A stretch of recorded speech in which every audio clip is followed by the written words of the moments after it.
Hello, this is Matthew Minard with Maritain Musings. I apologize that during a little bit of the beginning of this podcast, we had some technical issues. Luckily, most of the discussion kept going on, but I had some internet issues that I fixed. So if you just notice any blips along the way, be patient. That all kind of clears itself out. But I'm sure that all the editing is going to look just fine whenever our dear Hunter Olson puts together this video. So enjoy the conversation. Hello and welcome back to Maritain Musings. I'm Dr. Matthew Minard, and I'm here again with Dr. Timothy Kearns, who's a professor of philosophy with some other coverage at the College of Humanities for the Legionaries of Christ. We were joking a little bit off camera, both of us being seminary professors. Being called professor is sometimes really just lecturer who has a full-time status. But of course, that's just because they're the people in the mainstream world that might want the qualification for our meaning of professor, right, Timothy? But it's great to Yeah, have that's you right. back. It's great to have you back. Oh, thank you. So we're basically going to look at the second and third chapters of On the Philosophy of History by Maritain, just to give the viewers some idea of what Maritain covers in these two chapters. He's basically looking at what could be considered universal intelligibilities. Let's not say laws, even if we say that, because I think people get turned off by laws. They immediately think Hmm. of Comte or Hegel, who are going to be in the Right. background of the second half. But intelligibilities either across historical eras or in the third chapter, what he calls vectorial laws. In other words, things directionally about, sort of the changes within history, within historical eras, et cetera. So it's sort of looking at axiomatic laws that are kind of present throughout history, and then sort of what we could think of as directive laws or intelligibilities present in history. So I'll let you just make some opening observations if you want to, so that I'm not the only one Sure. setting the stage. Yeah. So I would say that what's interesting about them, just taking a step back, is if we remember what he says in the previous couple chapters intro and chapter one on what history is, then we can see that what he's building here is kind of he's laying out things that he thinks we can, or maybe conclusions that he thinks we can demonstrate or at least draw from the historical experience, from the broad historical studies, whether that's the whole of history, which is what he considers in chapter two, these kind of axiomatic laws he calls them, and then or whether that's just kind of like individual stages. When you're progressing from one part to another, there are these things that typically happen. This is typically how it goes, or whatever. So it's almost like what he's saying is we have some provisional, maybe not provisional, I don't know that he would want to say they're provisional, but we have some like general conclusions that we can draw. And so he's really laying out what those are, kind of like lessons of history in the big sense. So I think that helps us to kind of take away what the value is supposed to be of this. And I think those are useful even for considering, for like history classes, Western civilization classes, not that one should spend a ton of time on such things, but that's what students want to know. They want to kind of have a sense for one of the values of this study is sort of experiencing or learning from the past in a general way. And, what are some things you can learn? And you also get kind of like, just as an aside, like people criticizing one another in things like political debates or historical debates about questions, just that the other side doesn't have enough of a sense of history to see that this is really, things don't go this way. There's a very simplistic narrative or whatever. And so these are the kinds of lessons that I think Maritain and I think most professors of history even would want us to kind of have in mind or take away or draw from our experience of studying history. Yeah, just, a great example. When you read it, maybe the first time, you said the first time you read it, you're kind of like, what's up with this, right? Like, Yeah, really, it what's was going on? not hitting the exact, and if you look at the very beginning of that second chapter, it's like, okay, yeah, Jacques, there's Right. ambiguity in history. Sort of the evil rides, like there's a quote he has that's sometimes used, evil rides like a vampire on the vampire bat Mm, on the good in history. So it seems very obvious, right? In other yeah. words, even the Christians, like, yeah, you've got the seed or you've got the wheat and the weeds together.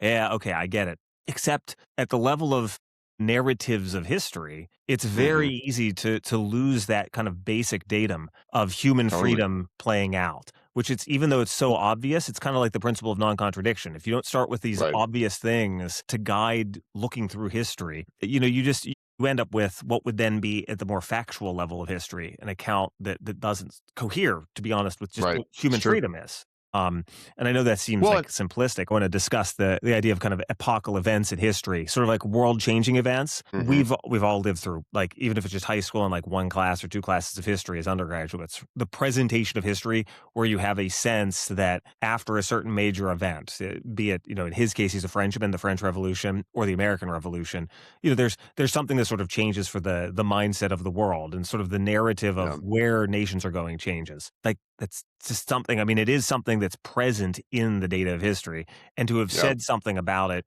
to have given some, or not genealogy, some classification for it, I think at the level of principle is very helpful. yeah. Yeah, one thing I wanted to add on that is just that I think not just in the matter of judging history, but some of these laws in the section on the axiomatic laws are even good for us to remember in our concrete kind of like lived practice, from day to day. So like if you're imagining you're working on a project or you're launching some initiative or leading something at the seminary or wherever else or an administration, you have to realize that there are good things and there are bad things, and it's going to have good results and it's going to have bad results, and there's going to be good people working with you and bad people working with you, and so it's important because sometimes we get in these ideas and we think like, oh, this is going to be amazing and everything's going to work perfectly, and we like know that it's not, so to speak, but it's important for us to be consciously aware that, look, I'm moving through this and I'm hoping that there's going to be a lot of good to come of it. But I also know there's going to be some people who don't, I don't know who they are, but they're people are going to join and there's going to be problems and there's going to be backbiting. And I shouldn't be kind of like shocked that this is happening. I should be prepared that this will happen. And it's just a question of how to appropriately respond to it. So I guess my point there is just it's not merely a law of judging history, but rather also something that we use in our ordinary lives, I No, think. that's great because that puts it right in that whole domain of moral philosophy that he Right, emphasizes. exactly. Right. No, and another example you have there, and it's a point he makes, is sometimes there are really like good effects that come out of the evils of history or mistakes in history. So he uses Right. in his sort of interpretation of the sciences, he and how he talks about the differences of the sciences. He says, mechanism and sort of the scientism, if you will, of like the 16th, 17th Mm, century did give birth to a kind of methodological differentiation between philosophy of nature and the sciences. So in his mind, because he thinks that's a distinction that's valid, he says, this is an example of sort of the errors philosophically that were present in the culture, nonetheless sort of push certain ideas to their limits, even while things got, broken on the edges, by kind of pure materialism, a pure mechanism. Nonetheless, it pushed a certain need that perhaps Aristotelianism by itself would never have done, right? That you never would have a, yeah. a sufficient methodological and what do you want to say? Just I'm an underslept parent, so I'm always too tired to remember words. But method and disciplinary distinction between the sciences, kind of pressed by poor systems of philosophy. So the goods that come out of the evils of history, which is important. Mm, Just important, like you said, if you're in the midst of trying to run some sort of institution, you're in the midst of a project, and you look back over it. You know what I mean? You can kind of look at it with, I think, level eyes to see. yeah, more so. That's It's true. yeah, and again, it's not just a question of becoming like, oh, with age I become more nuanced. And I see the good Right. comes out of evil. No, I mean, you're seeing the whole way through that, like, Yeah. this is just part of the structure of how things happen, even progress. I want to talk a little about the progress thing now just because it comes up. Do you share with me the reading of him that he's, in a certain sense, a watered down progressivist? I would say so. Yeah. That seems Yeah, that's because Berdyaev, apparently, whenever they were in Paris in the 30s, sort of accused him, not in the context of talking about history per se, but, it came up, things were coming up, that he was not sufficiently tragic in his view of mm, history. yeah. He said, this is what separates us. I'm an existentialist who's tragic. You're effectively a Thomist who's a rationalist and hence progressivist. So, anyway. Yeah. And I think that tragic dimension to human culture, or especially even to, you might say, Western culture. I think in our time, we face a lot of people who are critical of Western culture and, colonialism and all these other things. And I think we would be well to emphasize that, um, there is a certain tragedy in that. There's a certain tragicness to how, in whatever way one wants to speak of people, or larger societies, Western societies doing bad things, or however you want to put it. That is, I'm not entering into a debate about who did what and how Sure. bad things really were, or, whatever. But clearly, people have not done the best in significant ways sometimes. So I think admitting to ourselves that it's that one way to understand that is kind of with tragedy in mind. Not to say that the history of the West is a tragedy or anything like that, but just there may be tragic elements of tragic opportunities that were lost, or things where the corruption of the best, Hmm. is the worst in a certain sense.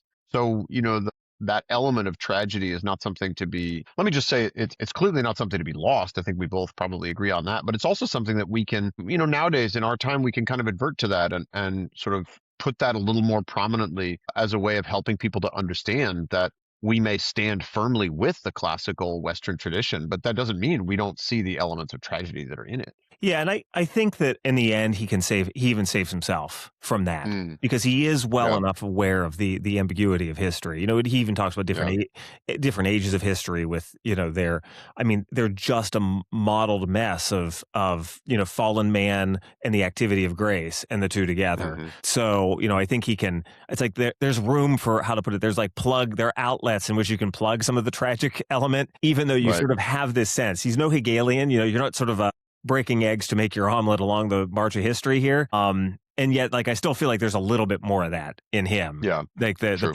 kind of progress up. But yeah, I've often thought about that even with regard to like doctrinal development questions too. I think we don't mm, take seriously enough the stuff they would talk about, like doctrinal regression. You would find mm. that in the 17th and 18th century. It's a very similar sort of Oh, interesting. topic. Most Catholics are going to put pretty significant brakes on what the possibility of Right. doctrinal regression is for the church. But I think Sure. that's from a perspective of history. It's an interesting thing to think of as well. Yeah. Although I don't know, maybe if we were to read, he has that book, Crépuscule, The Twilight of Civilization. That's Mm. written right before World War II, or just as it's breaking out, Oh, I think. interesting. I didn't know that. Yeah, it's just a little essay. It'd be interesting to see because you get that sense of like there are elements of the younger version of him that he feels more like the romantic about the Middle Ages, and hence Yeah. feels more bombastic about modernity. I mean, not just Mm. anti-modern, but even other works. Science and Wisdom. I think some of them in his youth are a little bit more tempered. This comes after the war. So I think that some of Right. that might be riding on the waves. It's a very strange thing. They're riding on the waves of kind of positive affect after World War II, which is weird Hmm. because they should have just seen the dark clouds nearly engulf everything. I don't know. Right. I just got his journals from World War II, so we'll see. Maybe I'll change my tune on what he thinks. Yeah, they're very detailed. Just for first two Oh, or three interesting. years, just came out. Yeah. So anyway, I mean, I don't know if there's something to say, more specifically. Well, here, I'm going to take this thing instead of talking about the world-making events. So the law of prise de conscience, or the kind of Hmm. reflexive over the course of history, the human mind and culture kind of reflects on what we might think of as like what's implicitly bundled together and needs to be more clearly distinguished. So we talked about this a little Yeah. bit with regard to the scientific disciplines. I sometimes think about this. We're both Byzantine Catholics, Right. and I feel like the West had to go through kind of a gradual differentiation of theological science in a way that the East kind of only half did because it Yeah. didn't go through the same university environment. And Right. I think that's an interesting thought about how, it's not as though the whole of history becomes infinitely distinguishing all the nooks and crannies of human experience. And yet, Sure. but it is yet something that's present. Like if you look at almost Right. any era, that's what's going on. There are Hmm. things in psychology, sociology, et cetera, today that would be along those lines, at least whenever that's, done well. I don't Yeah. know if you have any thoughts there. I mean, to go kind of in a somewhat different direction, but certainly related, I think we can ask ourselves what role, well, we can, I mean, you bring up the kind of the Eastern side of things. And I think there's two questions that come to my mind, at least. One of which is what role, how can we understand the history of the other non-Roman Catholic or in communion with Rome churches as part of God's plan, not necessarily God's plan that they be separated, obviously not, but rather given that they are separated, how do we make sense of their evolution and the development in them? It's certainly not something that we can just write off as like, okay, so that is meaningless and is not legitimate developments in any sense or whatever. But there might well be aspects of that. I mean, I don't think we should hide from that. So that kind of takes us in one direction, but the other one, oh, go ahead. But well, then what I would say there, and the way I think it's related, just to see how, so that we're hitting the same place, so you see where Right, I'm coming from, is there's a certain sense, both with regard to actually the Eastern churches in union and the relations with the Orthodox, they were lived before they were formulated. It's just a right, normal thing. And he's trying to sure. point out that this is what happens. One of the examples he uses is epistemology, right? Or noetics. There's sort of an Hmm. implicit noetic that's present all throughout classical philosophy. But, it kind of takes a kind of internal reflection to realize, oh, I need to handle this as a kind of separate question, or a question that's at least formulated for its own right. So something similar Hmm. here, right? These Yeah, questions about like, so what is what is magisterium in a somewhat truncated form that's clearly operative among the Sure. Orthodox. Well, Yep. okay, it's No, I lived, think it's present. If you read like the relations between the church and the Orthodox churches, it's present there. But then right. it's just normal for humans to then want to actually go in and then basically speculatively differentiate, become aware of what has been lived. And although again that seems Hmm. so simplistic and so direct, if you don't say that out loud, Right. you can just get into grandiose narrativizing about how That's it's true. it's illegitimate to do this, right? And instead he Yeah. says, no, this is part of the normal process of human mind, both intellect and will unfolding itself over time in a shared context. But go ahead, you had a second.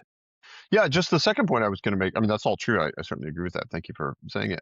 The second point I was going to make is just that we often speak in general ways about Christianity or Judeo-Christian tradition or whatever, and we speak of them as sometimes leading to scientific development or humanistic development or the modern world or whatever.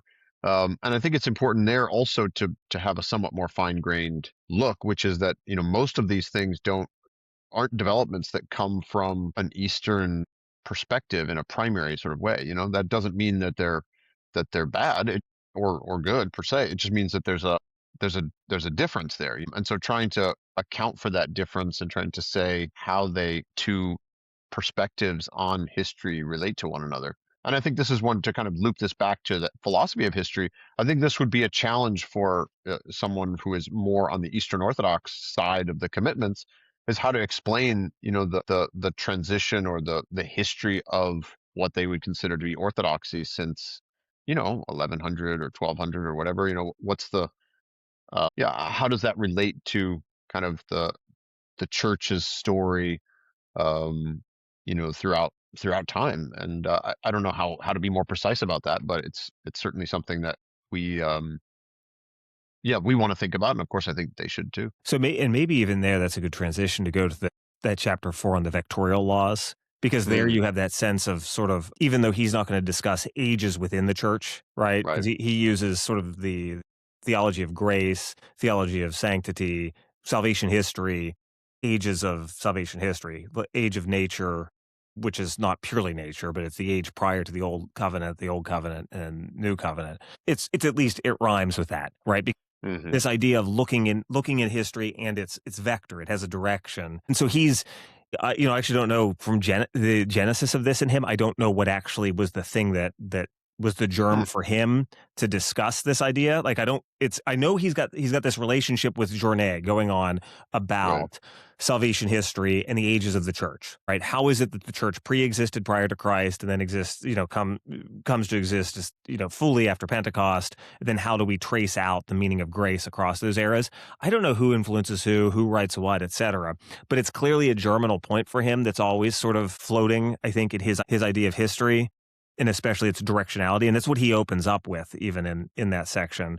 Hmm. And of course, he always has the question of the Jewish people on his mind because of not Right. only World War II, but also his wife and his sister-in-law, right, being Jewish converts. So I don't know, I don't know what you want to maybe say about in general that chapter, at least at first, No, and I, then th- we I think can it's very drop interesting, in. and Yeah. it's helpful to see what these lessons are. In a way, I think we were talking before, but some of the stuff in chapter one, or I'm sorry, in the first chapter, which is outlining these laws, which I think is chapter two, the axiomatic laws. Some of those are kind of like quote unquote obvious, like you almost sort of pass them by, but I think they're really fundamental throughout every aspect of history, and that's the point of them, that they kind of follow from human nature. And so, therefore, in a way, you don't even necessarily have to discover them within history. Rather, you can deduce them from the nature of human rationality and will and things like that, and human animality even. But of course, you can also discover them in history. But I think the second chapter or the third chapter, where he talks about the vectorial laws, and I like the interesting reference to different mathematical entities. So he talks about in the axiomatic laws chapter, he specifically uses the word a functional relation, Hmm. which I thought was a nice and then of course he talks vectorial in this third chapter. And I think the point there is that the functional relation, to draw on the mathematical analogy, is one that's kind of built into the nature of the thing, Hmm. into human nature, and follows from things that are coordinated because of what we are and how we interact with the world. Whereas the vectorial ones kind of start from a certain point and then go kind of to another point. Yeah, they're like an But then impulse that's there. exactly, Yeah. yeah. but then they're vectorial in the sense they're not just linear, but they're vectorial in the sense that they have a cascading influence later. So they're kind of an arrow that it doesn't stop, right? It kind of goes further beyond that. So I think that's useful, and that means therefore that they're more limited. Exactly how to understand what to do is a good is in a certain age of history. How do you face these types of problems, whatever they might be. And then he's going to look at what he does in the chapter is look at like the general types of problems, some of them, but like seven, I think 7 or 8 that are, and he's that's drawing out in these. the axiomatic. That's in the axiomatic chapter has, Oh, I it think, has 7 or 8. 8.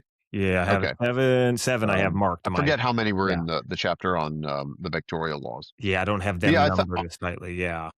I thought they were interesting in part because they're a little bit closer to the lessons that maybe an ordinary person or even possibly a statesman would be interested in. They're a little more meaty, if less general, but kind of more like, oh wow, that makes sense of, whatever the given area is. So like I think the talk of the Jewish people particularly is in this chapter. There's another one about the different stages of history and if you're kind of where you are. Which was talk about something that politically had huge impact. We can think of Sure, the era of the revolutions, or, it's not that far back in the past to talk about the communist desire for kind of the new man, right? sure, Right, that there are certain progressive stages. I mean, you don't have to be a pure, Hegelian or even a Marxist or a Comtean. These are sort of right. what are in the back of his mind to fall into really, the desire to think of basically the magical human outlook, the Hmm. era in which sort of a kind of mixed religious magic's outlook on reality basically dictates what we think, basically our relationship with nature, for instance, right? That, we relate to nature basically as the thing that we have to use to placate gods and, prevent them from hurting us or something like that. I mean, that's like Right. baked into sort of the modern narrative about the gradual ascent from ignorance to knowledge, because then you enter into the era of kind of metaphysical speculation, which would be everything from maybe, the Greeks up through the medievals and early modernity. And then we gradually kind of get into the scientistic or positivist era. So I'm kind of taking the Comtean eras. Well, Hmm. this is a powerful narrative that has driven, shall we say, personal decisions and policy decisions Totally. for Yeah. regimes. And you could do the same thing then for Hegel or for Marx. I mean, a Marxist kind of laying out of the relationships of power between groups over history is just another version of that. It's like, what version of man are we right now? Yeah. Well, and I think that's interesting for us right now in, early 2026 because people aren't coming up with those anymore. If you look at, stuff on, in various publications and whatnot, we don't seem to be as concerned the way people would have been in the past, but like what stage we're at, or whether things are declining or falling. That was sort of so 2010. The idea that would be something to reflect on, to draw lessons from, to just seems to and yeah, just seems to be not something people are considering. So if you imagine the radicals on either side, on the left or the right, in say the United States, do they have a story? Do they have an account of where they want to go other than opposing each other? That they don't seem to. Maybe they do to a degree, but um, So here's my thought. I think you're right that there's a certain breath that's held right now. And I don't think mhm, it's because history has ended. right. It's true. Poor, that's such a throwaway. I know that's a throwaway line as an insult to Francis Fukuyama, which is, I'm not trying to be totally dismissive that Of way, but course, I of don't course. think that the grinding of time ends. Do you think that, though, the questions surrounding transhumanism were kind of in the breath before seeing what everything's going to look like technologically? And these That and questions are that going to could be, become yeah. I it'll think be that's the right. I same. mean, we're already at the beginning of these. Within 2 years, we're going to see even more kind of radical advancements. Now the beginnings are laid for certain things like Neuralink. I even saw something recently about these guys in Africa, a small team. They live in this like hut, and they went through the trash heaps to find electrical parts, and they built this robotic arm that you can like put this device on your head and then give it directions just by thinking the direction, and it'll move for like $400. I mean, it was um, Wow. pretty wild what they were able to achieve. Now, of course, they're drawing on neuroscience and all this other Sure. stuff that other people have paid for and done, and but it's just freely available online. Like the kind of the knowledge behind it. But so we're, that's that's at sort of year 1 or 2, and if you imagine, sort of carry that out to year 4 or 5, I think you're right. We're at a period where we don't really know what to say, what to do. Yeah, what's I think it's coming like a even. breath, like the breath's kinda Yeah, held. I mean, everyone's sort of that's been true. there. We sort of have been there because politically things have sort of not fit the model of what has been taken Yeah. for granted. We're at a kind of change of generations, which is a big one because of how long the baby boomers were in kind of narratival Hmm. power. So I think that we're kind of since we're in the midst of that change, I think there's a bit of holding a breath. I'm not dismissing what you're saying. I think you're right. No, It's so sure, you're 20 right. No, I think it's so that's true. 2010 to think that there's actually history moving. But it's, I think the style of discussion will become a tale about we are now moving to some Right. version of being of who we are. You see how that's the thing. This is not just about ages Mm, in this history that moves along. It's well, what is humanity? So yeah. there's the humanity of the primitive, there's the humanity of the metaphysical mind, or whatever. The humanity of the big rational systems, and then the positivist. I don't know why Comte's the one I keep going back to, Well, he's but the easy one. yeah. Well, because it's that scientism of that last stage Right. is kind of very much in the blood. Where so it's going to be we're transitioning between how is it to be human in a truly Hmm. human scale is what I would say, and Yeah. and then the arc of history is bending toward now a way of quote unquote being human that's actually beyond human, and I think that Right. that's it's the same. It shows that you need to be very clear on like what you actually think about that idea of stages and periods in history, the vector of history and its relationship to Hmm. humanity. Right. Maybe there will be a chance for a rebirth of these kind of history discussions. There probably will be, actually. Well, and I know that the discussion, for example, of the fall of the Roman Empire has been central for many people since Edward Gibbon and before. And in the past, 20 years or so, the best studies that I've seen and the scholars that I've spoken to who are themselves, really focused on that have argued that the approach of people like Peter Heather to emphasize the military aspects, the kind of like contingent aspects of the fall, seem to be the ones that have the most explanatory power.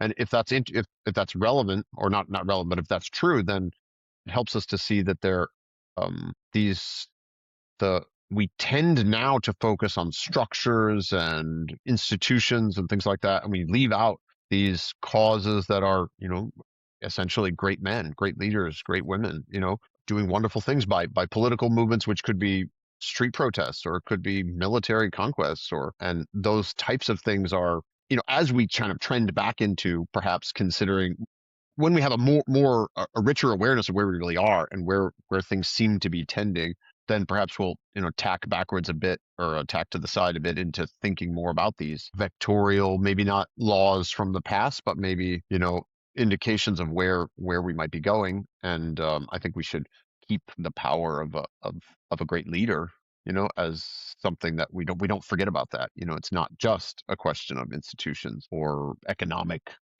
factors, so to speak, that Yeah. ultimately it's determined by the individual. And some individuals are outsized in their influence. And this is something Maritain talks about in the rule in chapter, I think it's in chapter 2, the axiomatic one, about the fact that there are these worldwide events that kind of forever alter the trajectory of humanity. Yeah, and it's interesting that they're events that, in a certain sense, like you can step back and look at them structurally and say, okay, I can see how it was going to happen no matter what.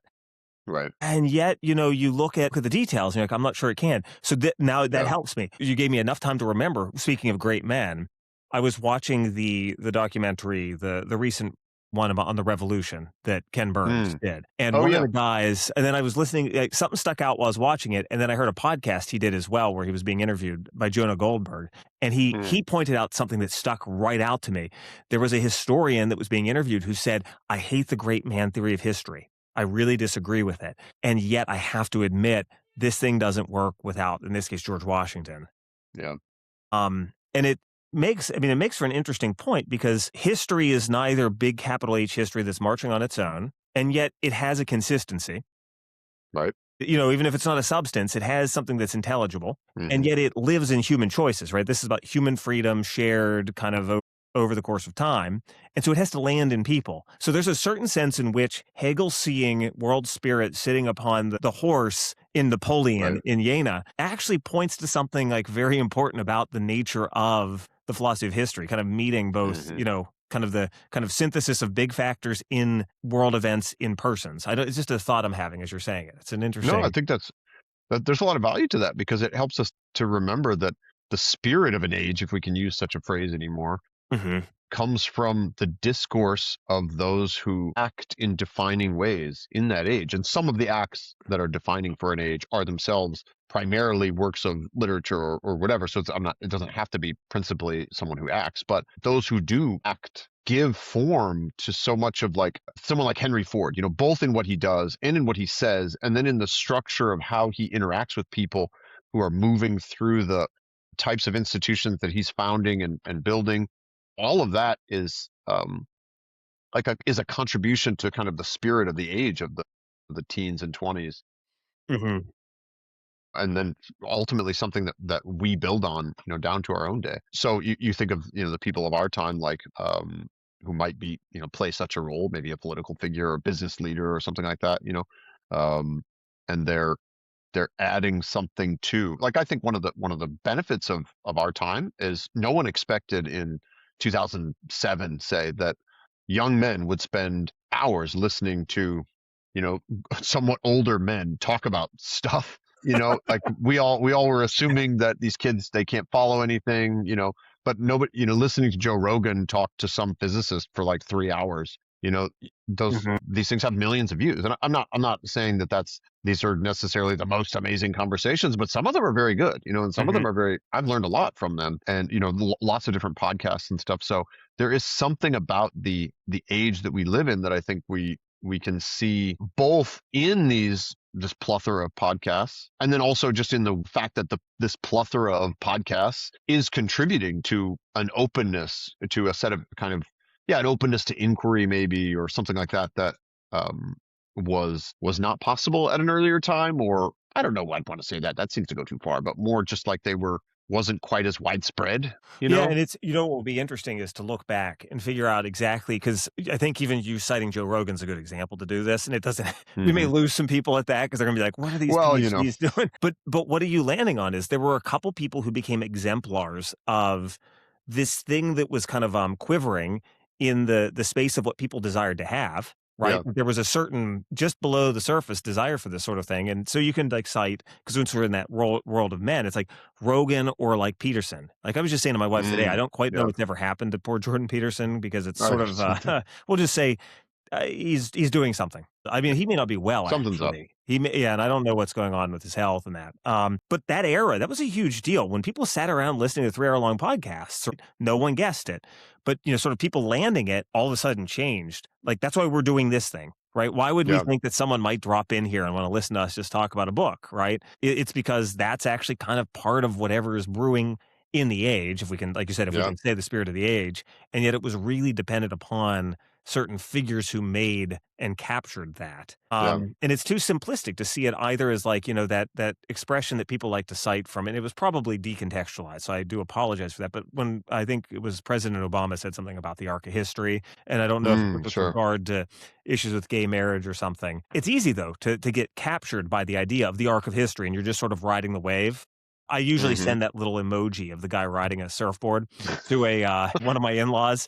Like if I say something jokingly about riding the wave of history, right? Like it's too simple to look at just riding the wave of history. Yeah. And of course, so the other side, it's like the other denial of the great man theory. Like it will bite Hmm. you at a certain point. All of a sudden you'll Yeah. find, oh, never mind. Yeah, it might be too simplistic to think it's all just great men because there's Right. clearly something in the age, and yet that's a factor too. So I Hmm. don't know. Like I'm kind of interested now to think about this. Like Napoleon sitting upon his horse with Hegel reveals something about like the universality and particularity of history to be meditated on. You and I can. Hmm. What we should do is presume that it's actually John Deely sitting upon the top of a horse, issuing in the semiotic age. But That's right. so May he rest in peace. may he rest in peace. That's because this is sort of a standing joke with our guy who does our editing. Is that Voice. Okay. that Dealey plays the role of being on the horse of history like Napoleon. So part of this though then lets Maritain have some space. I mean he seeds it at the beginning of his discussion, backs away, and then comes back to it on this idea of the kind of magical state of human consciousness and then the kind Yeah. of logical, or I think he might use either here or in Sign and Symbol. That's where he's pulling this from, one of his essays. The kind of twilight stage of human intelligence and the Hmm. solar state. So I don't know if you want to say something about this because it can rub you wrong in a certain Sure. way. And I'm not enough of an anthropologist or sociologist to say much, but it sounds like you've got some thoughts. Yeah, no, I think this is a really important topic because it helps us. That is the question of how do we understand human rationality when we're confronted with, you could call them primitive or archaic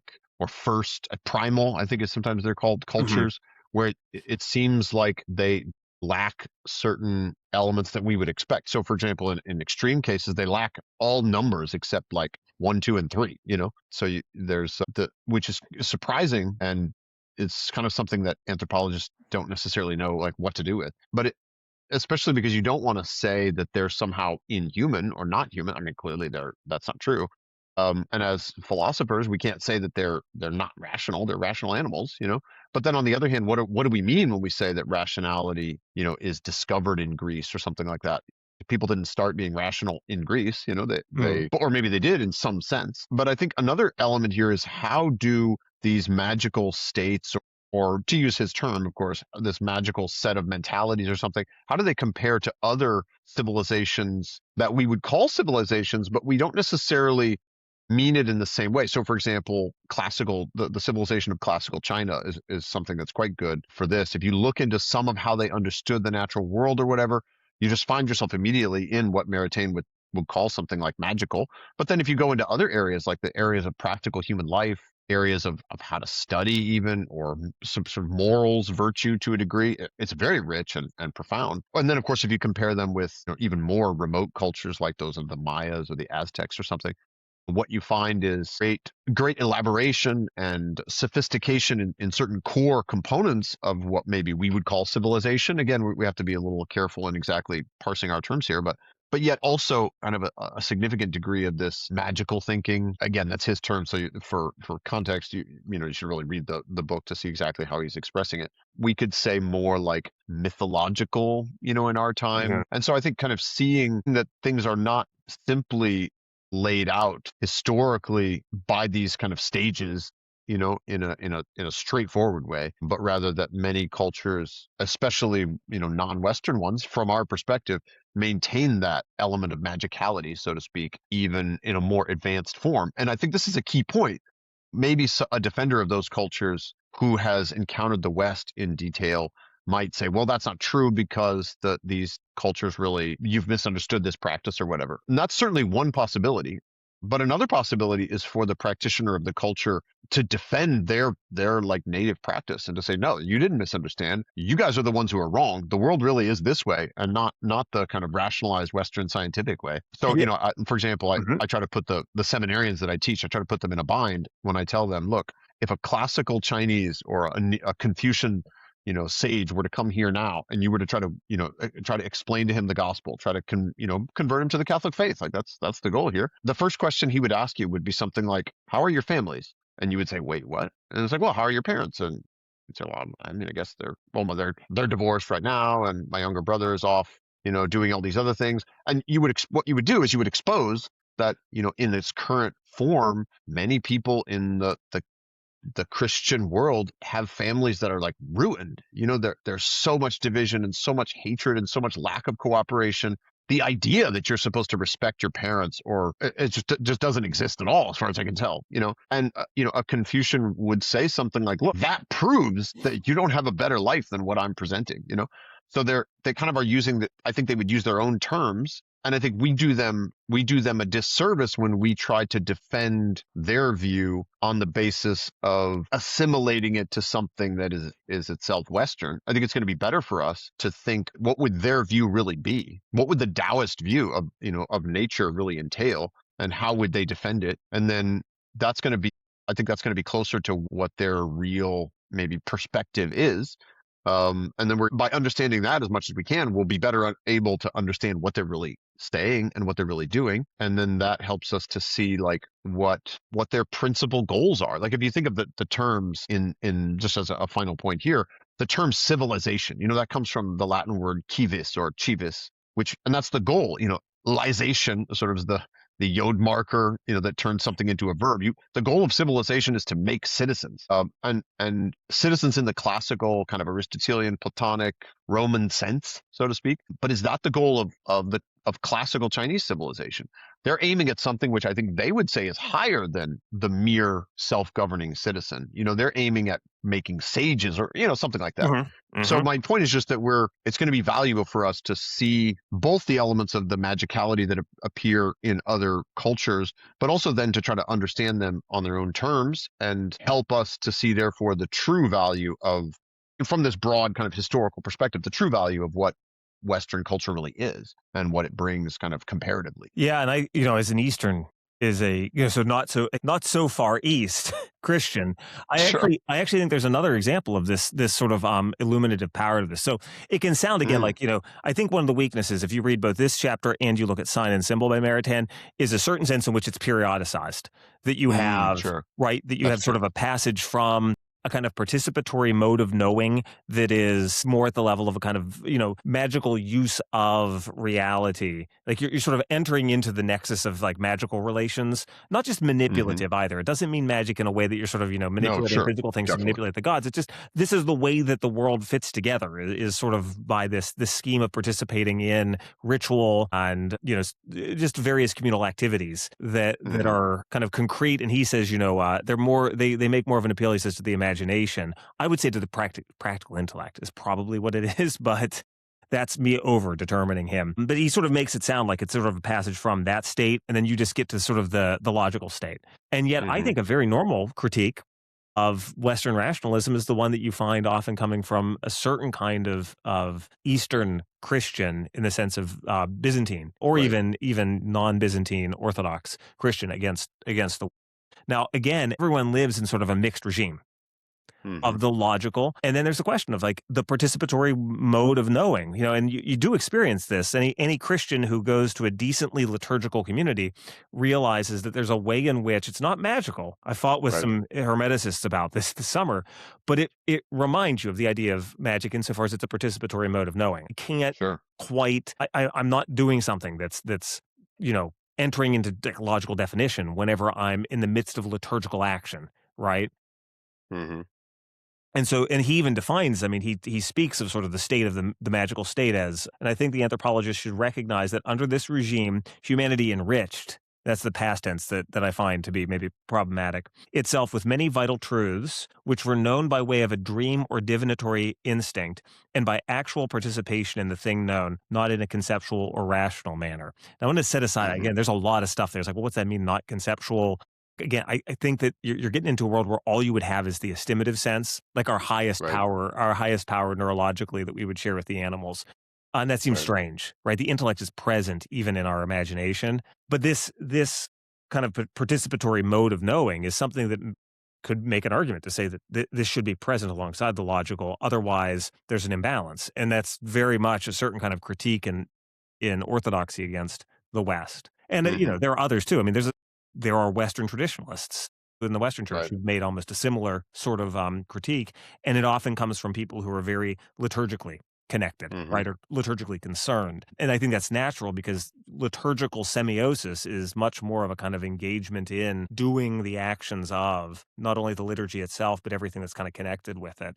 And so, the mind kind of enters into the poetic space of Right. revelation. So I don't know. I think, but nonetheless, so even if we kind of take the idea of, you go from one state of the intellect to another existential state, like we kind of Hmm. like maybe say, well, maybe Maritain, I'd personally critique him on that. He still actually he shows something like different groups are going to kind of turn the dials up more or less on these two, Right. which I think is my Yeah. way of sort of echoing in a different way what you're saying, right? Is like we have to Yeah. realize, oh, the human intellect actually functions in these different kind of states of exercise, and those might Hmm. define a kind of culture, and they may define significant portions of humanity. They're like the dials are turned more up. You can never go back anywhere before Right. into a kind of not logically articulated world, at least if you're in the Mediterranean and West, right? Like something Right. changes because of kind of Greek articulation of human knowing. And so there is something to that idea of kind of a period change. Yet that doesn't mean you all of a sudden like turn poor imagination, like the phantasms get turned down. Like it doesn't Right. necessarily mean that. So I mean, Well, and it's worth if noting nothing else, too. it gives us something to clarify the data, I think, interestingly. Sure. No, and I think one thing that's also worth noting here, I don't know that Maritain has it in mind. He doesn't seem to cite it as far as I know, but there's a good bit of work at this period, like in the 30s and 40s, and a little bit before, but particularly this time to try to understand the mentality of of man or of humankind as evidenced by the newly discovered sources from the ancient Near East. So all this Mhm. Sumerian literature, which can now be read, Akkadian stuff, ancient Egyptian, and I think the best account of that is by Henri Frankfurt in his kind of a co-authored book called Before Philosophy. And what they Mhm. consider is that this ancient man, and which actually doesn't mean humankind in the foraging or hunter-gatherer stage, but rather the stage where they are building civilizations in the sense that we have in mind. At that stage, from what we can see based on the documents and the archaeology of their lives, they didn't think primarily in terms of impersonal causes the way we do, or in terms of objects, but rather in terms of persons and subjects. So everything that they encountered, every aspect of their experience was taken to be an interaction with another person somehow. And we can see this in kind of connects with even something, with the fathers of the church in a certain sense, by noting that, the fathers and even the scriptures to a degree, and certainly St. Thomas, think that the angels play roles in the governing and the order of nature. And the point is to kind of take that idea and then magnify it even more and make the spirits that are encountered or seen, or make the phenomena that are encountered and seen all the time in your life as the result of, or come about as the result of, these spirits. Some are good, some are bad, some are indifferent, some will trick you, some. And so their notion of magical, I think the way I'm kind of understanding what Maritain is referring to is that magical there is connecting with these powers, these sort of like this panoply of powers that are throughout all of what we would now think of as nature, and precisely the genius of classical Greece in a general sense, which isn't specific to Aristotle, say, but is more generally evidenced in that period, that is the discovery that there are these things, there are aspects of the natural world that are not determined by separate supernatural angel, or supernatural powers in a primary way, but they have their own kind of causality within them, but it's impersonal. And so that I think helps us to see both where some of the differences are between the West and these predecessor cultures, or even some later ones. You do find a bit of this type of thing in classical China and India. Again, it takes on different forms, but more so just to help us see. I mean, I'm mentioning this here more so just to help us see that there's a way that yeah, that like if you imagine a saint, some poor person who doesn't know that much about, they're just in the mountains in Ukraine or something like that, and they have no education. That person is going to think of the world, even now, they're going to think of the world of their experience as coming forth from and determined by, angels and demons and saints and whatnot in a much, much bigger way, than say an ordinary person who even, devout Catholic in the West who knows about, these other areas of the sciences or whatnot. And it's not clear kind of like where, and maybe this is part of the kind of dispute between the more Eastern perspective and a more Western perspective, is it's not really clear where nature of, say, storms, ends and the supernatural influences begin, and I think that both helps us to see that kind of the place of the development of the stages that Maritain is actually, laying out, that they seem to be real in a certain sense, but also to see that they continue down, throughout. Yeah, like maybe what I'm saying is that they're kind of they underlie even some disputes or disagreements or differences that continue down to our own day. Yeah, because I think because they actually both, in a sense, are present as operative states of the Right. mind. Exactly. It's because you can't quite you can't quite make the world in periods Right. because, humanity is sort of living at different moments of you have to be careful because if you say civilizational progress, it makes it sound like it's going Right. like one arc, and that's precisely, I think, a certain weakness that's here. But I do think it's like supremely illuminative because think about even Greece, the example you used there. It doesn't take Hmm. long for Neoplatonism to start to feel the need for elements of that more magical participation in Right. powers kind of relationship. And it, Sure. gives birth to, not only kind of Hermeticism in classical Greece, but everything that's swirling around in the first couple centuries of Christianity that takes the form of the various forms of Gnosticism. Right? It's this Hmm. mixture of Hellenistic culture in the Latin Empire, um, with effectively a relationship to the world that has a lot of this kind of magical participation with the powers and aeons of this age. Yeah.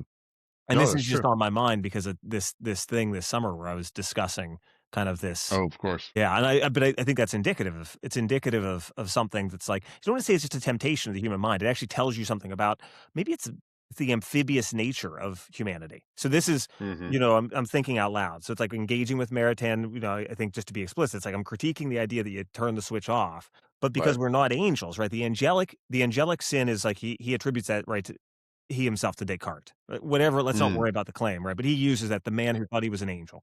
And he uses that because of kind of the idea of rationality in Descartes, right? Well, whatever we might say of if it's Descartes or not, the sin of a certain kind of rationalism as it kicks off, like really kicks into gear in modernity, is Hmm. toward kind of the scientism and the physico-mathematicism that Right. kind of is sort of like the stock and trade of a certain kind of like scientism everyone imbibes. And that's kind of Right. like taking the logicality of the human mind and turning it totally up. Anything that's poetic image, anything that's rhetorical, etc., is actually it's sort of like diminished rationality. And if anything Right. needs to be gotten beyond. Well, then the other side is effectively if you just lived completely in the haze of a certain kind of magical engagement. Poetry or. I think that, yeah, that becomes probably something that's akin to, like, what I think Nietzsche is a good reduction of that actually, because 'cause you're Hmm. making in the midst. I mean, it's a different when you really push it to its worst part, because it becomes a kind of vitalism, because 'cause you're just Hmm. engaged and you're just, you Right. know, let the tails sort of fly at each other or something is maybe the way that because you're not you shouldn't be rationally attempting to win your position out or something, right? Because that's the Hmm. tale of kind of modernity is sort of like, the rational tale will ultimately win itself out because, you'll be able to articulate reality better and other minds will meet you and they'll agree with you and we'll all get together and, sing kumbaya and have those Coke bottles in one world, like that commercial from the 1970s. Whereas the vitalist impulse is just no, it's just competing narrative. It's just competing story. It's just competing Right. tale that basically just engages, me or my group or whatever. I'm just thinking out loud. And if those Mm, are both sure. present, that means that actually a sound human operation of the intellect has to sort of manage both of those, Hmm. right? Yeah, I think that's true. And nonetheless, like, still, like you said, the idea of the periodization helps nonetheless. Something is very Right. new whenever you see the world, you see that at least somewhere in this mix, there are causes that are just impersonal. And Yeah, then you the it kind question of. is, what does that imply for then the stuff that is still personal? And that's the thing that has to then be that's the negotiating space that Right. actually should always be present. Yeah, and I think it's made complicated by, I mean, what I was adverting to before, just that there's, there the church's claims, broadly speaking, maybe not the church per se, but the majority of theologians have claimed that, the angelic powers and spirits have roles to play in human culture, and, think of the Prince of Persia, think of course the angels of the elements and the apocalypse and all these other things. So of course there's no way for us to know, how to cash that out, so to speak, but it and I don't know that we can prove that from the perspective of natural philosophy. It seems unlikely. So we're left kind of with a knowledge by revelation that there are these supernatural agents and powers that interact with and guide nature in some sense.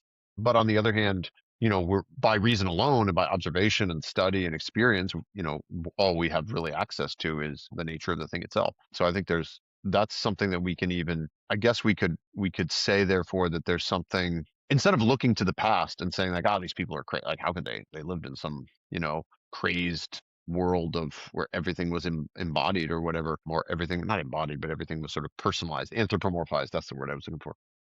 We can look at the past and look at it with the eyes of understanding to see that they were perceiving the world in a way more rightly than we are, even in a certain sense, because they're they see the primary element, which is the action of the supernatural in the things in front of them. And of course, it's a great discovery to see that there's something below the supernatural that has its own reality, that God has given in His generosity, has given the power to change and grow and to be used by us and all these other things. But that doesn't eliminate, the way, of course, people like Comte would say it does. That doesn't eliminate that higher level, not the higher level, but the more supernatural level. And so even there, I think we can connect this theme back to an adequate response to this idea of the stages of history, not to reject it, it seems to me, but to kind of come to a more nuanced understanding of it. Yeah, I think that's a great wrapping of that in to calm and just sort of the general, we'll say, like, critical side of this chapter. I think that's a good way to Right. land this, right? Because it sort of became, I admit, like, the discussion became, I really need I really am feeling my own interests here engaging, but I need to Sure, find a me way to too. not make it about not make it totally about that, but part of this is, like, to show to people, like, this is what we do at the conference is, like, try to grapple with the text and the themes in the text, right? So that's, like, Hmm. kind of the purpose of doing this series on the thing that is gonna engage the association here in a couple, month and a half or so from when we're recording this. Trying to think, there's one last thing. Oh, I think, and then I know we gotta cut out, but, he has the section on the law of the progress of moral conscience. Mm, And I think it's interesting only because, not only I think it's interesting because I'm sensitized to it because my license was on sure. history and the natural law, right? And so his wife, but really him, I think, together with her, and I'm not making fun of Raisa, but I feel his fingers on it. I wrote an essay about conscience in Abraham, and it's cited in Hmm. here. And there's this dictum, I can't remember right now if it's Jerome or someone else that he uses and Journet will use over again, that Abraham was holier than I, even though my state is better. Hmm. Interesting. And so he tries to take seriously the issue of the fact, like, polygamy in the fathers, right? He tries to take seriously that it's, you just can't sort of, write it off as just sinful acts that they committed. How do we Right. deal with the fact that at this stage of human culture after the fall and revelation, that all the ends of marriage have not been sort of internalized by practical Hmm. reason, because it takes a long time for practical reason to learn by custom, what actually the natural law teaches. And so he sort of then works out a theory of kind of how human practice enables a gradual ascent, although there can also be falling back, kind of descent of our knowledge of the natural law. And you'll find this not only like throughout his works, but he even makes it thematic in some lectures that he did on the natural law. He has 2 chapters Mm, on this. And of course, Thomas Aquinas has this kind of classically in the questions on the natural law, where he talks about the possibility of regression in our knowledge of the natural law. Remember the Germans, right? The poor German tribes, sure. they sort of show that humanity can Ugh, regress in their knowledge of the natural law, he says. Um, citing Tacitus or Julius Caesar or something. But I think it's another interesting example of these vectorial laws, human knowledge. Um, there are certain possibilities that are not foreseeable in earlier eras that then right. become new and not only open, but they become important, right? Like the Christian is like, okay, now at this point of both practice and revelation, can't go back to the Abrahamic state. And yet somehow Hmm. back then, it's not just relativism to say it was okay back then. I mean, this is something about Right. the gradual development of human conscience. So maybe just some Hmm. thoughts on that section. No, I mean, I think it's hard to know how to explain that. Augustine says some stuff in De Doctrina Christiana about how, well, maybe back then they needed to build up the race more, so it was okay. Yeah. you know, but he's trying to explain something that is difficult to say how to explain it. And I've often wondered to what extent that sort of thing is part of what people in the early days of the kind of humanism in the 12th and or I guess really let's say 13th and 14th centuries.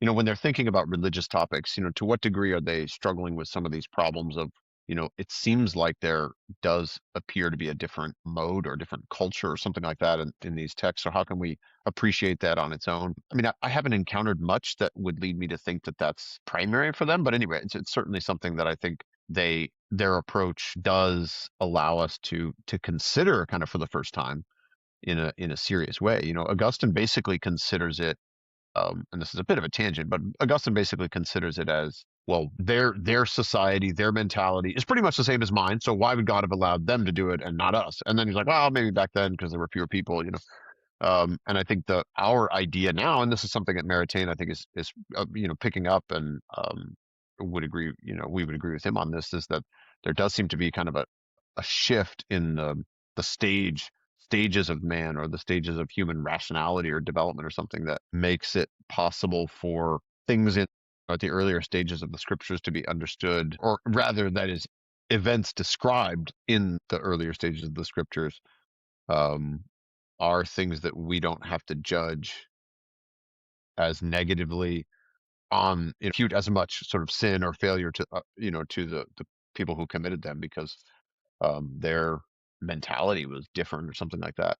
Yes. I mean, it's Precisely because all that was achieved was a certain level of, I mean, there still is a level of insight into the ends of human bonding through sexuality, right, but they've sure, not they kind of in a practical way become kind of across the Right. board present as, as they would say, primary, secondary, tertiary ends of the natural law. You can think of it as more Sure. determinate rationality about the ends of marriage is sort of the way that one would think of it in this case. And we can Hmm. actually look back and not say there was an exception made, Hmm. right? It's kind of voluntaristic account of the Right. natural law that this is Yeah. an We don't have exception to do that's that. made for that era, but rather it's still maintaining the idea the object of the act remains primary here. But you Hmm. see that there's actually this it's just of the nature of moral knowledge to become more and more fine grained. And Sure. again, you feel that's the progressive bit I say about him. No, and I think but that's also part of this particular rule. I think that's kind of what he's Yeah. actually trying to have us take away is that we do refine things. I mean, just the very nature of rationality leads to refinement. And I almost read that as something like people often talk as if, I mean, not as much nowadays, but when postmodernism was sort of in its heyday, as if, human rationality is just like this arbitrary constraint and therefore could lead to kind of just arbitrary conclusions. And we could be, having one view one weekend and another view the next weekend, and they're totally unrelated. Mhm. And that's just incoherent for one thing, but it also doesn't match with what we see in history if we're able to refer to it at all. What we see in history is precisely this: people building on knowledge, and coordinating together. I think Aristotle says somewhere that, well, he makes the point, of course, that human beings are rational, but then he says somewhere that, like, it's most people are right about what they think most of the time. It's just that they don't know how to put what they're right about in order with other things they're right about or with things they're wrong about. So, and that comes from the fundamental nature of human rationality. If we really are the rational animal, then yeah, we should be right, broadly speaking, much of the time. And it kind of doesn't make a lot of sense to think of us as just random and unable to be right most of the time. But because we are right, therefore kind of connecting up with this point from Maritain, most of the time, in some respects, then more kind of like the more eyes you have on a subject and the more people arguing about it and talking about it, it's just going to tend to take a more precise and sophisticated form, which itself will, broadly speaking, conform. If it's a real thing that's being described, will more and more conform to that thing, I think. Yeah, and then, in view of that, you can then describe what regression would look like, right? We can Right. actually then make the Yeah. claim of, no, this stage of moral practice together explains more of the human condition. Like maybe it Hmm. leaves something out over here. Like maybe it does. It's not, specific enough about, so we're talking about sexuality. So like, okay, Sure. so perhaps we just stay just at the level of like why monogamy is good for the kids, right? Okay, so yeah, so Hmm. perhaps it doesn't foreground also, the elements of the moral relationship of spouses as spouses. But okay, that doesn't necessarily mean that you've got two different competing Right. systems, right? You can kind of gradually through not only dispute, but also just sort of like the lived churn of humanity. And of course, that Hmm. includes from a Catholic perspective, it's the lived churn of humanity kind of living within the community of the church who teaches us and gives us Right. practices, et cetera, obviously, that you can move toward a state of shared moral rationality that kind of opens up vistas for moral choice that now also Hmm. makes a claim on you. Mm. It also makes a claim on Yeah. you. And if that's possible, that leaves room for regression, and even if he doesn't foreground it, he does actually in Man in the State discuss the issue of Oh, of interesting. regression. Yeah, it's just this aside where he talks about sort of like, well, what do you do in the case of, like, certain choices that are made in, like, really terrible, barbarous situations like concentration camps, Interesting. right? Yeah. And it's just in passing, but it's an interesting aside that I think plugs into this. Hmm. But I think that it helps to provide this insight of his helps to provide, like you said, a kind of a relativity to moral judgment that doesn't fall into a kind of relativism. Hmm. And it bears witness though that again something changes. Like whenever a certain critical mass happens, it's hard to define what that is. All of a sudden, like there's something about human intellect working within a certain culture. It's just you see certain ends because Yeah. of being habituated. I mean, and that doesn't mean that the culture's totally, this culture does this and this one does that. No, it's just the nature of reason. Right. Reason lives in the kind of rational space of rational agents being together, right? And so in that articulated domain, knowledge of the natural law has more or less possibilities. And we could say more broadly too. I mean, you could say this also about even revealed truths as well because of Hmm. doctrinal development as well. But he's thinking more just philosophically. Okay, well, why don't we go ahead and close shop? We're already about an hour and 15. I thought we were going to go too short earlier when we were Yep. about 30 Sure. seconds, and you put two philosophers together and they just go on and on. So, anything you want to close with? Yeah, I mean, I just would encourage the reader to the second, well, the listener, I suppose I should say, the second and third chapters are perhaps more, especially the third chapter. I think if you're, if you're not sure about the book or whatever, then the third chapter is going to give you some, interesting stuff about different periods and different transitions and different ways of conceptualizing aspects of the past and important things that, you might feel like you've missed. So, that's something that's more, I think, just kind of like engaging, than the more general considerations in chapter two or in chapter one. I mean, those are good too. Don't get me wrong, but I'm just saying that I think there's a little bit more sort of meaty stuff in chapter three that you can argue with and yeah, or can enlighten what your understanding of the past. I think that's correct because chapter 2 it moves quickly through kind of each of those Right. axiomatic laws, and it doesn't give you as much time to land yourself down on a claim to, like you said, Yeah, and to at things. least struggle with, even if you don't agree. Sure, and Yeah. and things like, I mean, one of the ones he makes is just that there's always a movement toward good and a movement toward evil in every aspect of history, and so, Mhm. well, that's not that exciting. Now he does actually elaborate it some in enlightening ways, but it's something that almost like you kind of knew that already, even if it's still good, as we said before, to kind of bring it to your mind so that you know that in your practical activities and in the practical activities of your political party and your movement in the church, that's all there too. But that's something that you kind of reflect on and note, and then yeah, because maybe we could say this because it's axiomatic in chapter two. They're therefore less to be doubted or disputed, and they're typically things we already kind of know. Yeah. Yeah, so it's like it's a nice set of reminders, but the thing that you'll actually wanna Right. that you'll find yourself thinking, "Oh, do I agree with him on that? Oh, that's interesting, that opens up some other ideas," is the vectorial stuff. I think Right. so. Exactly. Yeah, Chapter three. yeah. Alright, well, thank you, Timothy. It was a good conversation. Well, thank We're you. gonna do one more of these, that will be dedicated then to more of the interstices between the supernatural and the natural in the final 2 chapters of the text. We'll be back, for you viewers and listeners in a bit with that final installment of this. This has been Maritain Musings, a product or a venture of the American Maritain Association. Please take a look into us, if you're interested, not only, of course, in our conferences, but in supporting us. We do take donations and also to just to be a member if you want to be a fellow traveler in things Maritain. So again, thank you very much.